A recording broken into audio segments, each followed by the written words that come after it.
very much welcome to our, I think it's our, oh my goodness, is it 8th or 9th seminar presentation in our series, Grappling with Complexity.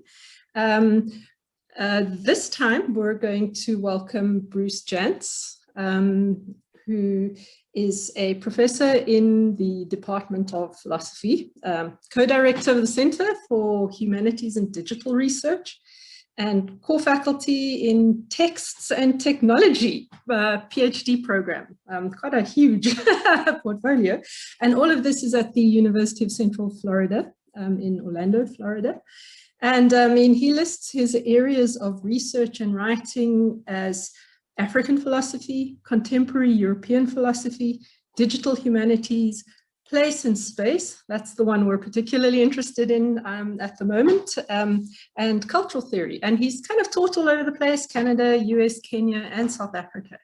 So his talk today is entitled African Philosophy as Enactivism, Complexity and the Spaces of Philosophical Thought. And it seems to speak to a question that he raised earlier on in the series, which is really what is philosophy tasked with doing in an era of contemporary complexity. I imagine from the title that this has to do with a kind of enactivism that is specific to place. And when Bruce and I were kind of engaging about a symbolic picture for his invitation, he said that what he wanted to depict was the complexity in the familiar. So maybe we're also talking about what is displaced or out of place. Whatever it is, I'm very curious to see what Bruce has in store for us. So welcome, Bruce, and I'm going to hand right over to you. Great, thanks very much, Andrea. I am going to see if I can share my screen here, which hopefully will work.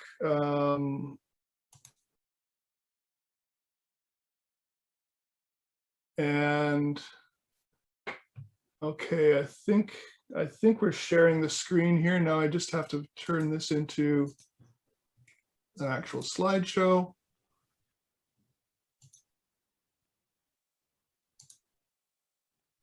All right, can everyone see that? Yes, looking good. Okay, excellent.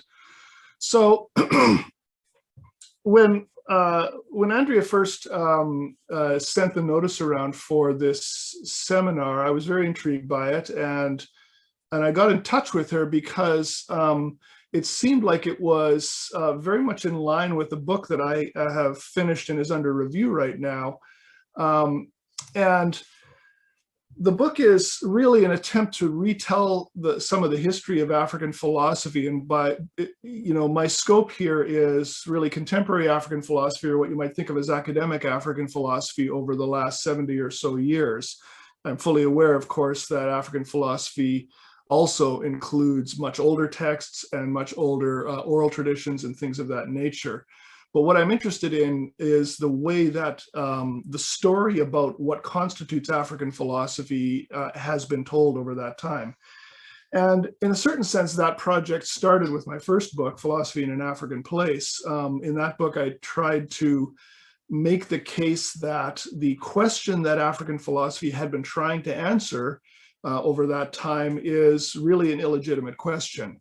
And that was a question which looks deceptively simple, which is there an African philosophy? And the reason I thought it was an illegitimate question was that I saw it as a challenge from the outside. It's a challenge from a skeptical West, particularly. Prove to me that there's an African philosophy. Prove to me. And if you're going to prove it to me, the assumption is that we in the West already have philosophy. We don't know if you do in Africa, and so it's up to you. The onus is on you to demonstrate that you have something that is both truly philosophical and truly African. And so I made the case that had animated much of what had happened in the field over, really since Tempels' book, Bantu Philosophy. And so what I proposed was changing the question to what is it to do philosophy in this place, and specifically this African place, which entailed working out a theory of place that was not just about location, which people often think of as being what place is about, but really a kind of place in which thought can happen. And so place becomes the kind of rich storehouse and the wellspring of thought that continually gives to thought. And then, of course, we have to deal with the questions of what happens when that place is forcibly taken away under things like colonialism and slavery and apartheid and so forth. And so that's the, what I've come to term, the path of African philosophy has been that, the attempt to answer that question of, what is African philosophy has produced what I call a mode of thought, which is, in other words, a kind of way of thinking that in order for something to be truly African philosophy, it must adhere to. And what is that? Well, that is the idea that it has to identify what is truly philosophical and what is truly African about whatever it is that is being proposed for African philosophy. So the current book that I've got under review is called Enactivist African Philosophy, and it's really an attempt to kind of break that pattern and to really re-question or to question what philosophy's prerogatives are and what philosophy's task is. The term enactivism really comes from cognitive science, contemporary cognitive science, and it's also known as 4E cognition. Those E's are that cognition is embodied, embedded, extended, and inactive. And so most of us are probably familiar with what we mean by embodied, the idea that we do not think with our brains, we think with ourselves, our bodies. And so being embodied in the world is a form of thought. It informs thought. Even Aristotle talked about being peripatetic, right? Thinking through walking. And it was not just the fact that he was walking that produced thinking, but his body was engaged in the world. Cognition is embedded. So it's embedded in social practices and institutions and architectures. In other words, we do not think only as individuals, we think as groups. We think by scaffolding our thoughts, so reinforcing our thought through our institutions.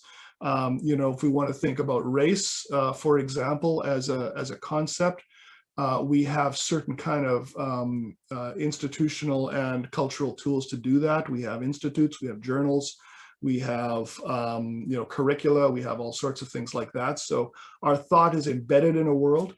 It's extended. We extend it into our technology. My favorite example is the cell phone. I outsource my memory into that. And then it's inactive. And what inactive in this case means is that we do not have a model of thought which starts from concepts and then issues itself into actions or into events in the material world. It's not a one-way street, it's a two-way street. So in other words, often our thinking happens within the context of practice in the world. We only know after we do things, not before we do things. And so that's a description of cognition, and it's often used to kind of critique or supplant earlier versions of cognition, which might be rooted in computationalism, the idea that the brain is a computer, or connectionism. So that's kind of cognitive science, and my contention here is that that's also relevant to philosophy. In other words, in cognitive science, what we're trying to account for is the processes of cognition. In philosophy, I think we sometimes feel like we stand above all of that, right? So cognition is a question that comes after philosophical questions. And it's my contention is that it's bound up with them. In other words, we as philosophers are also engaging in cognition as well as engaging in philosophical thought. And so 4E cognition is something that has, its own scaffolding. This is just a couple of examples: a Journal of Phenomenology in the Cognitive Sciences, Oxford Handbook of 4E Cognition, and there's just a ton of stuff we could point to out there. And so one of the moves I want to make is the move away from seeing complexity in general. I'm going to talk about the connection between complexity and enactivism in a moment. But I want to see complexity and enactivism not simply as tools that we use to explain elements of the world that in some sense are superior to tools we had before. I want to see them as practices of thought, right? In other words, what I want to see is that we are embedded within those complex systems. We do not stand back from them. We do not stand over them and then simply use complexity as a tool for explanation. What we have to do is ask ourselves, what does it mean to be embedded within a system, be embedded within a complex system? What do we know about complex systems? We know that we can't control the future, that there's going to be autopoietic or emergent moments. We know that these things are not reducible to their causes. We know that there's therefore going to have to be a process of experimentation, of back and forth, if you wish. And so what I want to do is imagine a philosophy that is embedded within that world and does not simply stand over that kind of world. We can see that the idea that philosophy is not a singular thing, but is a multiple thing in even recent works like this book, which is a 2021 book, Thought, A Philosophical History. And this book does not particularly deal with the idea of thought that I'm talking about, but it does come close. One of the places it comes close, as within Western philosophy, is the idea of Cora. Some of you will be familiar with Derrida's treatment of Cora in his essay of that name, and I think, I think that's a great example of the idea of embeddedness within a space of thought, within a space which engenders the unexpected, which is not simply a set of deductions from propositions that are themselves reliable because we can be sure of, our process of deduction and the veracity of the propositions in the first place. And so Cora is an example of what I'm trying to get at. And Derrida does I think just a wonderful job of it. I think, in my mind, it's one of the most important things Derrida ever did. But he's not the only one to speak to it. This essay here by Luc Bresson is in the volume I just mentioned, The History of Thought. And I think he does a wonderful job of this as well. So where's complexity in all of this? Well, I've already alluded to that. I think enactivism and complexity are bound up with each other. I think that as soon as we start talking about an enactive mode of cognition, we are bound up with the notions of uncertainty, with the notions of the production of concepts. So I give an example here. Much of enactivism's work is rooted in Maturana and Varela's work on autopoiesis, which is of course important within complexity theory. So I give an example here of the Kanisa triangle, which I think is a great example. I'm borrowing this from Brian Masumi. It's a very familiar optical illusion. What we have here is 6 objects arranged in planar space, and to our cognitive systems, this looks like 2 triangles, one pointing up, one pointing down. The one pointing up is described by black lines. The one pointing down is described by white space. But of course, conceptually, we know that there are simply 6 objects arranged in space. There are no triangles there, right? But our cognitive systems are such that we fill that in. In other words, that is an autopoietic moment, right? That is a moment of production that happens because of the intersection of our cognitive systems and the way that they've evolved over time, and a particular arrangement of objects in the world. And AIs aren't fooled by this. Some animals are fooled, many aren't, by this sort of illusion.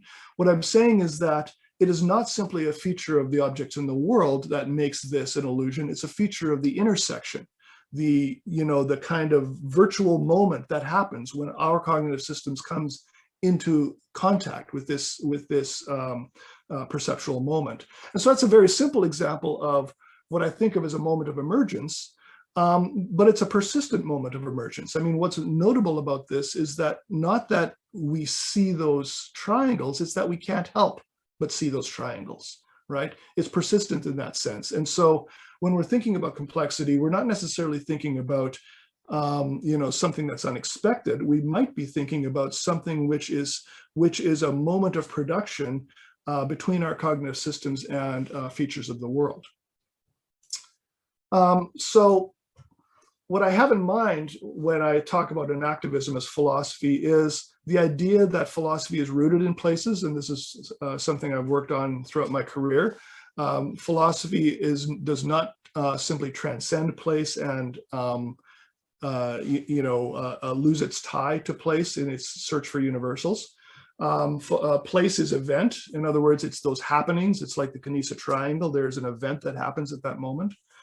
We reorient from propositionality to questions as well. So the question is kind of the core of philosophy at this point. In other words, we're not trying to, in philosophy, simply have a set of propositions which we hold in our minds and deduce things from. What we're trying to do is ask a new question. And those new questions are made available within the cognitive space that we have. And they're what are called, Gaston Bachelard calls the problematic, right? So a new space of inquiry, a new space of asking what does it mean to be human in this moment, in this space. Excuse me, questions lead to the creation of concepts. We sometimes think of concepts as something floating in the sky, eternal there for everyone, but I want to maintain that we actually create our concepts, and those concepts are rooted in their places. They're adequate to their places, as I put it. That does not mean that concepts are limited to those places. So a concept, I used the concept of race before. Well, we use that all over the world. But what's noteworthy about that is that we don't use it in the same way all over the world. I'm sure you're very aware in South Africa what happens when an American comes and talks about race. Often it's a very reductive sort of discussion about black and white categories and not much else. And you go elsewhere in the world and those aren't good enough, but in the US, it's not just that they're good enough, it's that they describe a cultural moment. And to do philosophy in the States means to take that cultural moment into account. So that suggests that we can productively use a concept like race, but we also have to be aware of the way that it slides. And it's not that one place is right and another place is wrong about it. It's that this concept is, every concept is a multiple.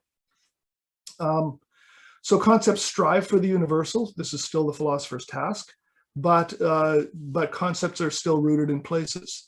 I've already talked about propositions. For me, philosophy is future oriented. It's not simply trying to describe the nature of the world, but it's trying to provide a set of concepts that enable us to live in the complex space of the world in which we find ourselves. Okay, so that's the version of philosophy that I am trying to think about. And I'm going to skip over a bit here. So the book that I have under review right now is an attempt to go back through some of the key moments in the history of African philosophy and make the case that not that we can impose that version of philosophy on it, but that it's already there and it's been there all along. And the reason we haven't seen it is that we continually ask the wrong question about African philosophy, which is there an African philosophy? So the task of this book is really to look at some of these key or seminal moments and look at the twist, look at the way that will get us to seeing how we can get to what I'm calling this enactivist version of philosophy. And so the structure of the book after an introductory chapter is really bracketed by two figures. One of them is Sylvia Wynter and the other is Suzanne Césaire. These are both women are part of the African diaspora, not from the continent. But I think I use them as brackets for this because I think they're doing exactly what I want to talk about here. Sylvia Wynter just nails it. I mean, she is talking cognitive science. She is talking along with a whole bunch of other things.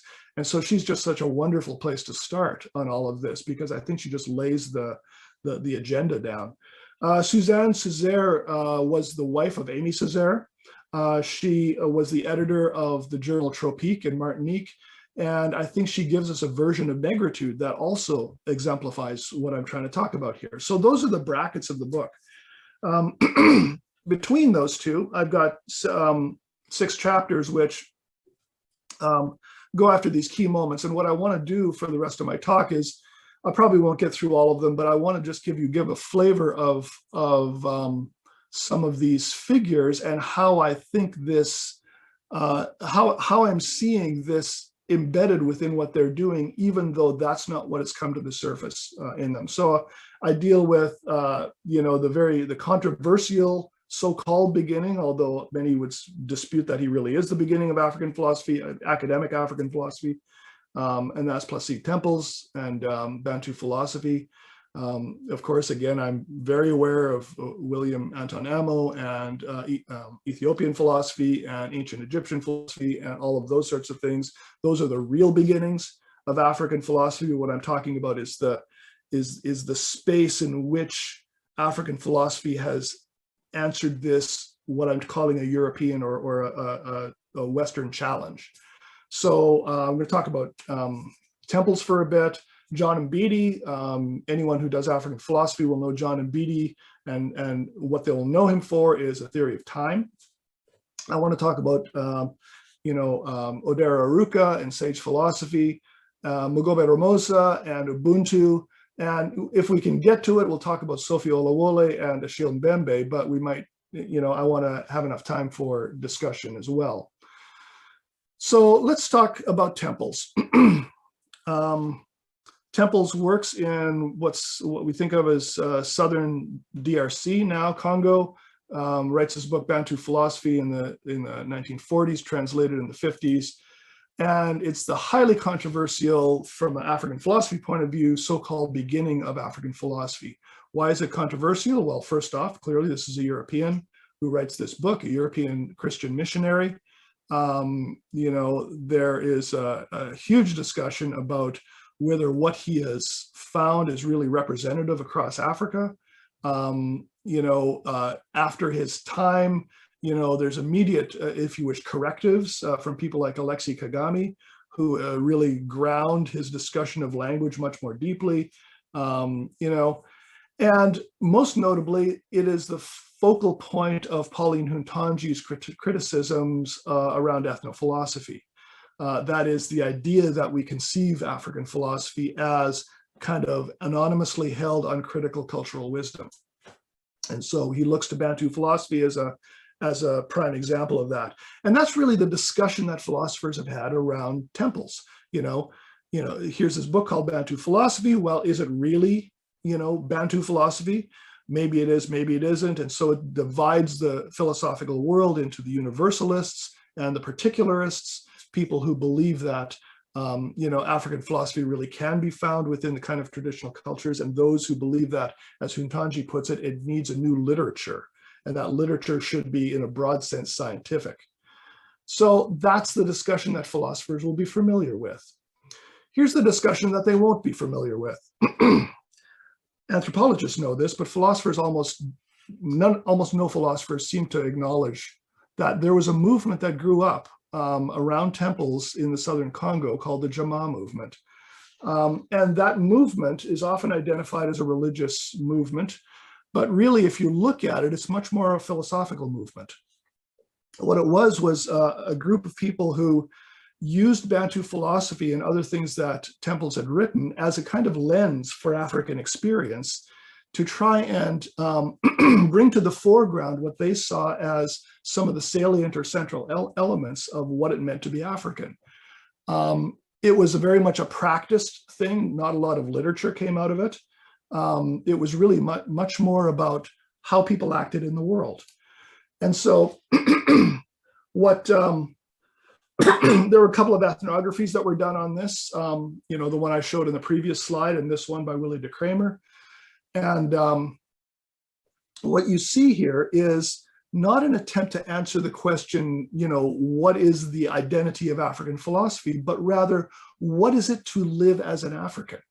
And so a lot of kind of principles, if you wish, came out of this. Love, for example, was one of the foundational elements of it. Most of the early people involved in it were couples, so marriage was important. And so there's a very kind of strong sensibility of Catholicism, but it's a very heterodox Catholicism. I mean, you know, even if you read Bantu philosophy, you can see elements of Henri Bergson, who Tempels never admits to, you know, reading, but it's all over the place. I mean, variations on the term élan vital is everywhere. And so what we have, and this, you know, Fabian talks about this. He starts off when he first looks at this movement as being, you know, a kind of variation on Christianity, but he comes later, 25 years later in his career, to talk about this movement as very different from charismatic Christianity. He says, in terms of the two movements themselves used to define what they're about, the Jamaa thinks charismatics pray. The Jamaa thinks charismatics pray. Jamaa gnosis, however hermetic and introverted, has been conceived as a philosophical vision with a humanistic perspective. Jamaa is often defined itself collectively as a searching for a way. Charismatics do not search for the power, the Holy Spirit. They wait and pray to be filled by that power. And so we really have a philosophical movement that grows up around Tempels and Bantu philosophy and the Bantu Catechism, which is another thing that Tempels wrote, and so forth.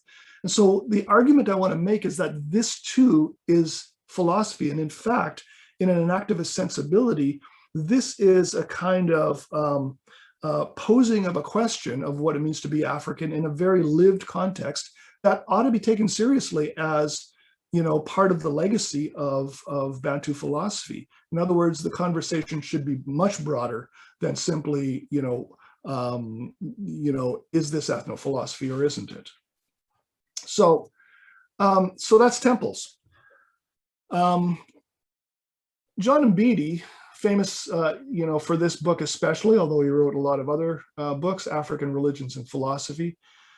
If you ask philosophers why Mbiti is important for philosophy, you would almost always get the answer that he's important for his theory of time.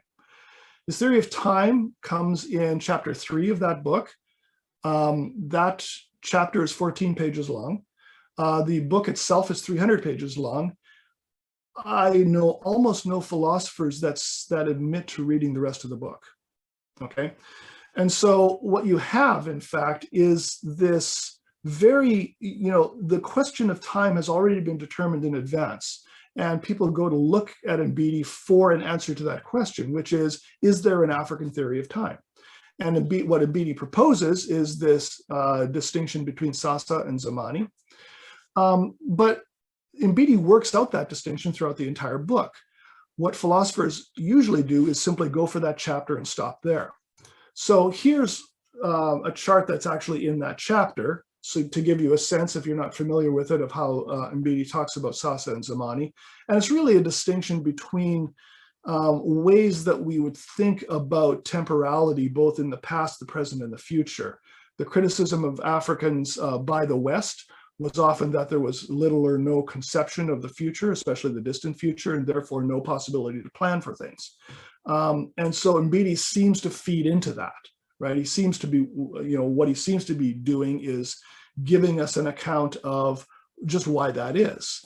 And so that's, you know, proven controversial for people. You know, does this really lock Africans into a metaphysical view of time in which they, you know, are not going to be able to plan for the future? That's, you know, all that discussion has happened. I want to take a different view of it, and that view is predicated on the notion of actually reading the whole book. What Mbiti does in the book is something very different from the philosophical discussion of time. He's more interested in thinking of Sasa and Zamani as what I'm going to think of as affects, or in other words, ways of facing a complex reality. They're really part of lived reality. And if you look closely at that chart that I just showed you, all of the examples are about how you live in reality. And so what Mbiti is telling us is that we have a grasp of the past that's mediated by our narratives, practices, and the objects that we have around us. But our grasp of the future does not go very far. And in Enactivism, we totally understand this. I mean, you know, the emergent moment can be a surprise, right? We don't control the future. What we do is engage a complex space, calibrate, engage it again, calibrate again, and so forth. So what I think Mbiti is giving us is a version of time, which is a version of lived time. In other words, not a philosophy of time, but a philosophy of temporality. And so what he shows us is how we create concepts that are adequate to the space that we're in, and also that enable us to create, you know, in his case, what it means to be African. At every moment that is being created. That's the wellspring of thought. And so what I think is that rather than this being used as a criticism of African philosophy, that there's no view of the distant future, I think rather it's a much more embedded in reality view of how time actually works, that we take a step, we recalibrate, we look at the autopoietic moments, the productions that happen, and we move through that. So Mbiti talks about all of this later in the book in terms of how we structure or scaffold all of this in a kind of hierarchical manner. We have access to priests and prophets and oracles and leaders and elders and the living dead. And all of those are part of that leverage in order to help us make good decisions into the future.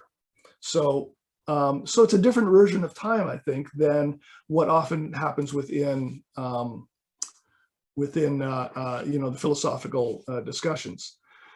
So let me make a couple comments about Oruka here. Oruka is famous for the Sage Philosophy Project. And the final book of his life, before he was sadly killed in an auto accident in 1995, was on Odinga, who was a very important figure in Kenyan politics from really before the independence of Kenya right through into the 90s himself. Odinga also died in the 90s. And so what's noteworthy about that book is that, you know, Oruka has written a lot about sage philosophy and done a lot of sage philosophy interviews. And his project could be looked at as a kind of answer to Pauline Hountondji's charge that philosophy doesn't really exist in traditional Africa. Oruka wants to say, no, it does. And here, let me go find it for you. And so what he does is he distinguishes or he identifies what he calls philosophical sages from folk sages. Folk sages are the sages who simply are repositories of cultural knowledge and wisdom. Philosophical sages are those who are able to turn a critical view or a questioning view to that. And so what you see in his book on Odinga is two things. Number one, he is very clear, and he says, he has a full chapter at the beginning that what he's doing in this book is sage philosophy. Number two, this book looks nothing at all like any sage philosophy he's ever done, okay? He is interviewing a Kenyan politician, one that he knows and admires. And so it looks, you know, it reads more like a kind of political history. You know, usually when Oruka does a sage philosophy interview, it's, you know, he poses a question: what is reality? What is the good? What is, you know, I mean, there's very kind of cut and dried philosophical questions, and then the sage will answer it and he'll move on to the next one. Sometimes he explores it a bit, but it's that kind of procedure. You find relatively little of that in this book. What you find instead is a kind of true memoir of, you know, so what was Tom Mboya really like? What was, you know, you met Mao. What was Mao really like? And it almost feels like, you know, this kind of, you know, let's dish the gossip kind of thing. And so how is it that Oruka can say this is sage philosophy on the one hand, when this doesn't look at all like sage philosophy on the other? Well, I think the answer to that is that Oruka is implicitly creating a new category of sage. which is what I'm going to call the pragmatic sage. Instead of answering Hountondji's question, is there philosophy in traditional Africa? He is now asking, what does it mean to live philosophically in a changing world? And here we have a great example of that. Odinga, who is not a trained philosopher, but is a sage and has to think his way through how to live within the changing, shifting Kenyan political arena. So this looks much like Aristotle's notion of phronesis, right? The statesman's ability to operate within a complex space.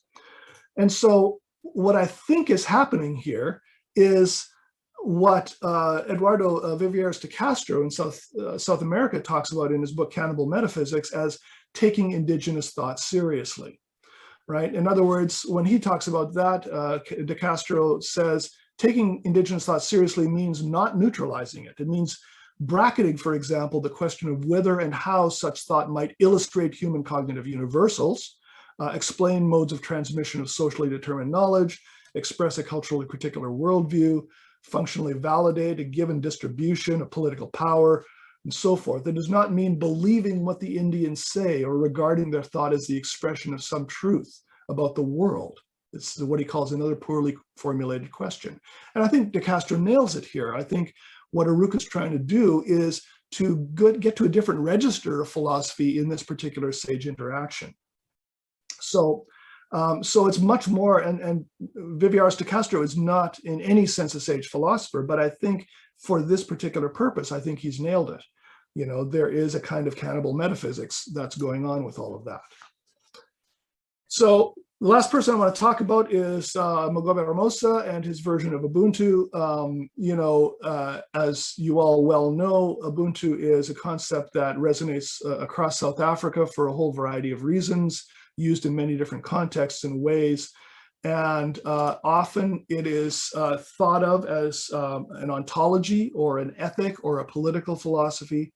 It's used even by heads of state and so forth as a truly African philosophy. What I want to say is that it is also possible to see it as something that lies before all of that, as a cognitive approach. And I think Ramose in philosophy, African philosophy through Ubuntu, exemplifies that notion of a cognitive approach to living in Africa as African. Ramose focuses on what he calls being, which he wants to see as a combination of being and becoming, but it's not fragmented and it's not dialectical either. It's a kind of wholeness for him. So Ubuntu, I want to claim, is for him is a cognitive system. It's about asking particular kinds of questions that enable us to do these other things, enable us to do ethics, enable us to do politics. He uses David Bohm's concept of the Rio mode, which is a new language, which is made necessary by the exhaustion of an existing problematic. And what I mean by a problematic, I get this from Gaston Bachelard, it's the space of questioning, right? And we can think of problematics as being rich and with a lot to explore, and we can think of them as being exhausted. They've run their course, and so it's time for a new one. And so, for an easy example, think of Newtonian mechanics, which is very useful for what it does, but it's inadequate for the very large and the very small. And so we need Einsteinian, physics to come along. And so the Newtonian mechanics, in a certain sense, has run its course, even though there's a lot more to discover there, but it's bounded in a particular space. So Ramose uses the language of the Rio mode as almost musical. It's improvisational, responsive, creating a mood. In other words, what it's not is looking back to some kind of timeless notion of African wisdom and simply trying to impose that or imply that upon the present and the future. And so Ramose is giving us something very different, what I think of as machine cognition. We could think of Ubuntu in the way that we think of the difference between making individual decisions and engaging the world as individuals, and the way that we might think of machines engaging the world. These are at different scales, different levels. So we look to computers, for example, to do things that we can't do as individuals. They look at vast data sets. Their kind of cognition is different from our kind of cognition. And the difference between those two things is a space of creativity, right? If I think a certain thing and a computer tells me no, things are different, I think certain, there's a cause and effect relationship between things, and a computer database says there's no correlation between those things, then that poses a question. Am I right? Is the computer right? What's going on? And so that moment of the difference between two forms of cognition, I think, is the important one. And what I want to claim is Ubuntu acts like machine cognition. It acts like the collection of cultural wisdom, which is not computable by the individual, but stands in relation to the individual to create something new, to create a new future. So Ubuntu might be seen as a way of scaffolding decisions by harnessing community experience, elders, ancestors, tales, proverbs, and a range of other algorithmic figures of culture. So that's that's my sense of what Ramose is trying to do, and he doesn't use the language of cognitive science at all, but I think that he is trying to position Ubuntu as a creative space of thought rather than simply a repository of cultural wisdom that should be brought to bear on whatever it is that we're doing right now. So in other words, we humans are not in control of the situation. We are part of the situation. We still, think the way we think. We will create the way we create, all of those sorts of things, but we can't stand back. We can't stand back and look at the world and say, I have concepts that encompass all of this. I have this way of thinking that allows me to stand back as if I were God and, think about how things are and should be and so forth. We are part of the world. We are embedded in the world, and everything we do is a moment of creation. So that is the space in which I'm trying to see African philosophy, and the claim I'm making is that it's been there all along. It's not me that's saying it, it's me that's trying to draw it out from existing works in African philosophy. As you saw in the book, there are a couple of other chapters. I'm going to click through, I don't think we have time to talk about some of these others. Sophie Olúwolé gives a response to Hountondji as well. And I think she gives a brilliant response in thinking about what a literature of African philosophy might look like. And then I'm just clicking through to the end so we can have some discussion. And then Achille Mbembe talks about the limits of writing that are brought about by colonialism, slavery, and apartheid. So if thought is embedded in place, what happens when that place is taken away from you? What happens when that place is corrupted, is dominated by other ways of thinking? And so I think he, too, is trying to get us into the space of thinking out of a situation like that, from being inside of it, not standing over and above it. And I think he's often been misunderstood on those counts. I'm just clicking through here to get to the end. So, I could have done this with other figures as well. Madimbe, Weredu, Jicha, Emmanuel Eze, any number of other people. I could have found similar moments of what I'm calling an enactivist sensibility within philosophy. I think it's, when you start looking for it, it's there. And it really takes asking a different kind of question. So that is, there we go. That is the kind of project that I'm engaged in, and I'm interested in what you think. Bruce, wow, thank you. That was an enormous project, and I've got hundreds of questions in my mind. If you want to ask questions, either just raise your hand or pose them in chats.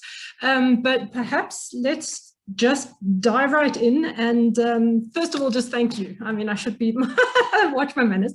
Okay, and then dive right in and say there's a question from Abraham, which, Abraham, would you like to, well, maybe no, that's going to take too much time. I'm going to pose your question for you. I apologize for jumping in there, but it's about displacement and unrootedness. That also, he says, seems to be particularly important to African philosophy, and all of these negative issues of colonial displacement, and then positive issues in relation to vitalism and creativity. How does displacement work? Yeah, that's a great question, and that's something that would have been addressed had I talked about the Mbembe chapter, because I think that's exactly what Mbembe is trying to do. You know, if you know Deleuze, you'll see this book shot through with Deleuze all over the place. But yeah, I mean, I think what Mbembe is, you know, Mbembe was criticized in his, self-writing paper that he did in 2002, because it looked like he was taking away all of the tools of post-colonialism, all of the attempts to reinscribe identity, to find ways to get back to, an African identity as over against the kind of destructive influences of colonialism. What I read him as doing is as taking the world as it is, I suppose. In other words, he's not imagining a version of the world that we can, somehow get back to, but he's asking, how is it that we can, given the history of colonialism, given slavery, given apartheid, how is it we can do that? And so the analogy that I run is to torture.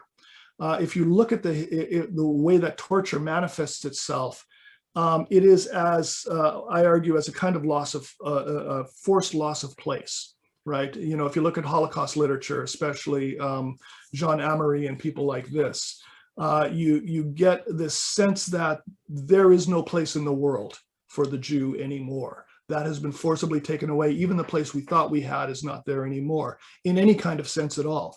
And that produces a profound sense of unrootedness.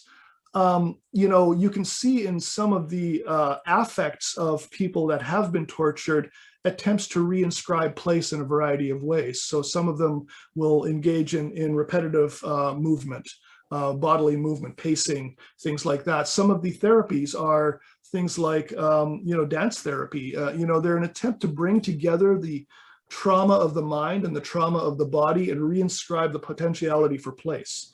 You know, it's one thing to just simply be exiled, to be out of your place, but know that you have a place. It's an entirely different thing to have place taken away from you entirely. And I think Mbembe is trying to make the argument that the long history of colonialism and slavery and apartheid has come perilously close to taking place away entirely. And so his question is exactly your question, Abraham. You know, how is it that in those conditions, like we can't just imagine a place back again. We can't just say, all right, we got the new Africa, we got the new South Africa, we got the new whatever. We have to figure out how to take the small steps in moving back to inhabiting a place. And so he's got some suggestions on that. They're necessarily not, not very, they're a little bit vague, I think. But he cashes it out as he goes through, Critique of Black Reason and some of the later works. I think he kind of gets to some of that. Bruce, I want to shift your gears now to Charles's question on technology. So the question is roughly, how do you negotiate this 4E cognition and globalization, I suppose? Charles asks, what does life in the cloud mean for doing African philosophy? Right. To African place, how is it remade? Yeah, I mean, that's a good question. I mean, I've done work on, another hat that I wear is digital humanities. I direct a Center for Digital Humanities. And so I'm actually very interested in questions around digital space and how place acts within those spaces.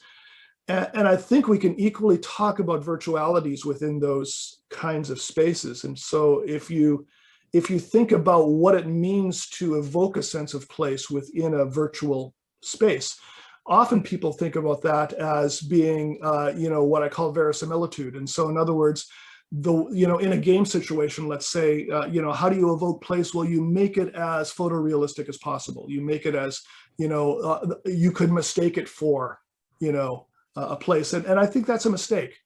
What I think place is about is play. And play is a sense of open-endedness. Play is a sense that not just that I can be fooled by, the verisimilitude, the visual, elements of the thing, but that there's a potentiality for doing something interesting. It's potentiality for me being who I am in that space. Now, bring that back to African philosophy. I think, I'm old enough to remember what African philosophy looked like before the internet, right? I was coming to Kenya in 1990, and we had email, but not much else. And it really felt in Kenya like this was their conversation, and whatever they got in the form of books from elsewhere was great, but they were not part of the world conversation. Now they are, right? Now they are. Now, what does that mean? Is it all one big happy family? No, I think what we're seeing is a bunch of places work out what it means to be those places. You see this especially in Nigeria, right? Where, in Calabar, for example, you have, the conversational school, and that's, come to South Africa as well with various people. And so there's a very place-oriented sensibility to a way that African philosophy can be done. So I think that there's a potentiality for the virtual that does not necessarily need to undermine the placiality of the whole thing. Bruce, can I add on a little bit of a question to that? And that would be, so how do you conceptualize your place in the domain of African philosophy? Are you talking about African philosophy, or are you also in some sense doing African philosophy? Right. Think about your 4E cognition. How does it work with you? Right. Yeah. This has been a question that's been on my mind since the day I started. I'm a white Canadian. I do not have history in Africa other than when I've come to visit and live and work. I have I'm not part of the diaspora. I can't make any claim to, any so-called African blood for whatever that would be worth. And for me, at least, this is part of the reason why I move away from representational philosophy. And one way of thinking about representational philosophy is as representing what it means to be African. I lay no claim to that, right? I can't lay claim to that. What I can do, however, that's not the beginning and ending of philosophy, right? What I can do is to say, but maybe there's another way of doing philosophy. And maybe part of it is just clearing the way for people to create, right? So in a certain sense, I am asking Africans to create where they stand. And I'm doing that by clearing away what I think are Western questions that have stopped that from happening. The reason I'm using 4E cognition is that I think that gets us around those questions that we keep going round and round about what is African philosophy. Many people in the field have said we're tired of those questions, and yet they still lurk in the background. And they lurk in the background because we don't have another option. We don't have another way of thinking what philosophy is or could be. And so that's what I'm trying to offer here. I'm trying to offer, there is a way, and it's already here. It's not me coming up with it. It's already here. You can see it in the texts. And so, for myself, I never call myself an African philosopher because I'm not African, right? But, similarly, I have written in feminism. I am not a feminist philosopher, but, I said this to a class a while back, we make a mistake when we think of African philosophy as a regional philosophy, in other words, as a philosophy of interest only to Africans. It is rather a philosophy from the experience of Africans, in the same way that feminist philosophy is not philosophy only of interest to women, but philosophy from the experience of women. And what that means is that there's a store of concepts that's created out of women's experience, out of African experience, that adds to the entire world of philosophy, right? If we use the parallel of feminist philosophy, we talk about care ethics, we talk about standpoint epistemology, we talk about all sorts of things that, you can't do ethics right unless you do that, in my opinion. You can't do epistemology right unless you are, recognize those things. And it's not just because women said it, it's because there's an experience that the notion of a universal philosophy has not been able to grasp, because we have not paid attention to that place. So that's the argument I make for African philosophy and for myself within African philosophy. It's not my place to to create the concepts. It's my place to make the space so that they can be created. Okay, yes, thank you. I like that thought of removing your own ideological kind of baggage as a barrier. Gary is asking you a question about the triangle, the two triangles. Oh, yeah. Yeah, and he says, when you use the two triangles illustration, you referred to the emergent property as an illusion. Right. And are you deliberately doing that? And is it yeah. more or less real? Yeah, good question. So the only reason I refer to it as an illusion is that that's the common way that that figure is known, right? The category of optical illusions. But of course, from an enactivist point of view, it's not an illusion, right? It's a conflict, right? It's a conflict between what we know and what our eyes are telling us, right? We think we know that there are only 6 objects there. Our eyes are telling us that there's a triangle, 2 triangles actually, right? And we can't make our eyes stop doing that. Our brains can't say to our eyes, no, you're wrong, stop doing that. Because our eyes will say, well, no, actually, still there, right? And so I'm interested in that conflict because that's a creative moment. I think that shines a light in the same way that any other, what we sometimes think of as cognitive impairment or, all sorts of, non-normal cognitive events shine a light on how our cognitive systems actually work. And those can be profound events, and those can be very, minor events, how we see color, but they can be, also phantom limb syndrome. They can be, all of these sorts of things where our cognitive system is telling us one thing and we know that things are some other way. So yeah, no, the only reason for the word illusion is that's how they're often categorized. Great, thank you. Think I've just okay. So I've gone through the chat questions, and I think there's one more chat question. Is there another one come up? Sorry about that. Do you want to deal with it? Can you see what it is? Yeah, the question says, "Thanks very much for your presentation. Do you think academic philosophy still overemphasizes the X in X philosophy? That is, focusing on the epistemic environment, while less attention is paid to the cognitional analysis, which is common to all humans?" So. Yeah, that's a really interesting question. So as far as cognition goes, there are elements, yes, that are common to all humans. I think that there are also elements that are culturally based, and our cognition operates back and forth between those things. When I think of the notion of place, I think of a set of experiences and concepts that have been scaffolded in a particular place. By scaffolding, I mean we've structured institutions and all sorts of things around them. So the specificity, I think, is a useful conversation to have. I think it's still useful to talk about African philosophy, right? And the reason is that that's a space of questioning. It's useful at that high level, what I call a high, long focal length, because there are certain questions that have been posed to Africa as a unit, often by non-Africans.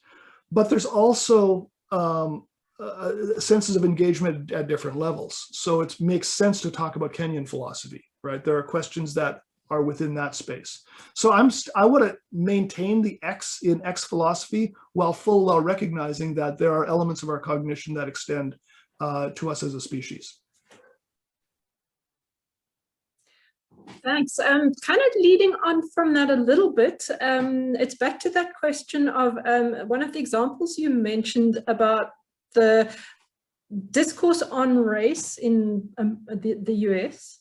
And then what happens, I think, often with us is that we import that through social media and all sorts of, back to globalization and all of that.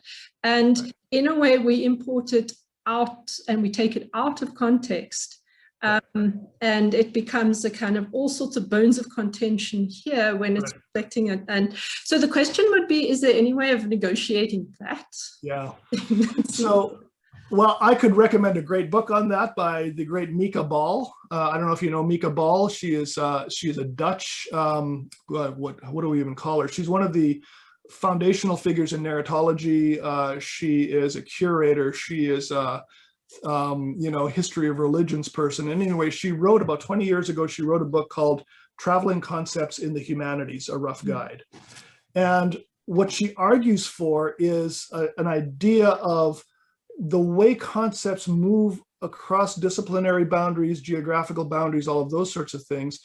She looks at the violence that's done, but also the productive moment that happens at those points as well. So yes, you're absolutely right. I mean, the U.S. is a dominating culture in every sense of the word, and so its discourse ends up exporting to a lot of places. I think it's incumbent upon the people in those other places to ask what's relevant and what's not relevant, or what shines a light, right? I mean, here's a great example. The ways that the term apartheid is getting used in the in Israeli-Palestinian conflict, right? That has a specific meaning within South Africa, and yet it's being used there as well. Well, that's an importation of that concept, maybe a very useful one, maybe it has its limits, but that's a moment of new questions, right? So if that can produce a new question, then I'm all for it. If it's simply an imposition, like the US comes in and says, this is the way you ought to think about this, then that's a problem. Yes, anti-vaxxer. But let's not there you go.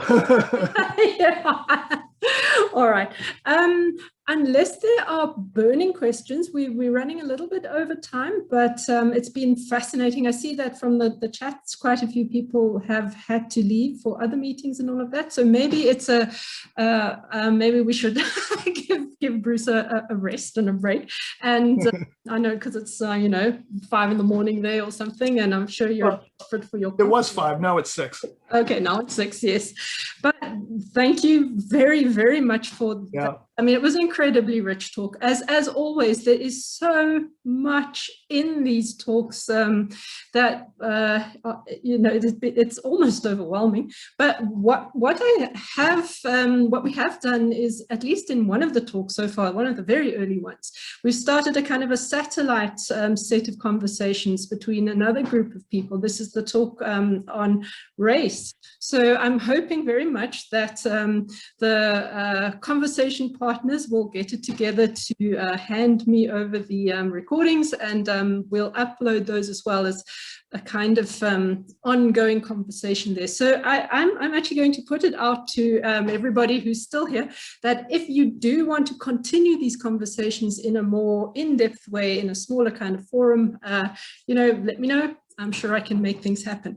But in the meantime, Bruce, thank you very, very much. It was a wonderful presentation. And yes, thank you. And we will see you all on Friday for Rika Pressier of, I hope I'm doing the name right. I should not in public at the moment. But okay. So yes, thank you all for coming. And we will. Thanks, everyone. Appreciate it. Cheers. Thank you. Thanks, everyone.